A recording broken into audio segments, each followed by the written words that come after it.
Hello Maria, thanks for coming in for the interview. It's my pleasure, thanks for inviting me. Well, as you know, the company has been expanding and we have an opening in our HR department. We're creating a new role for someone to lead our training and development within the company. Yes, I very much think that my skill and experience are a good fit for what you're looking for.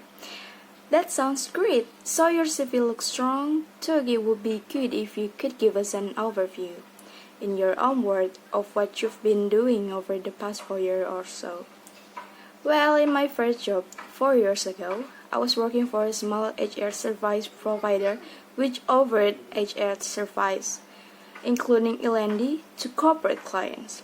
Okay, so it was only B2B? Yes, we only offer service to other companies, not B2C. Right. And it say here you then left the company about 3 years ago? Yes, that's right. I was looking for a little more stability and also to be part of a larger organization. So I joined a company with around 100 staff and a small HR team, as there are only a few of us. We each deal with a range of HR topics.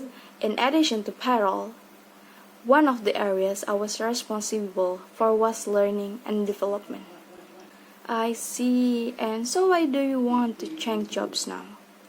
Well, I very much like the L&D side of my role, and I've always had particularly good feedback from my work in this area. I believe I excel in that field, so I'm looking to specialists, and as your company has around 2,000 people, right? Yes, that's right.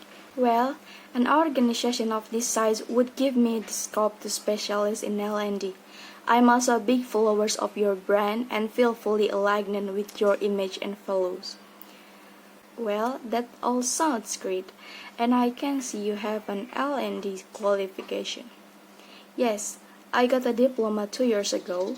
I'm also currently working on a further diploma in psychology with a specific focus on learning and performance management. Very good. Well, it looks like you have the qualification experience we're looking for. What do you think will be the main challenge of coming to a much larger company? I can see that it might be perceived as a weakness to not have experience in an organization of this size. Two, I see that it could also be a benefit. I won't be bringing too many preconceived and possibly inflexible ideas with me to the role. Yes, that would be a good thing. Also, I'm used to taking a very personal approach to employee development. I realize that such an approach with 2,000 staff members will have to happen in a different way. But I bring many ideas with me that can be replicated on a larger scale.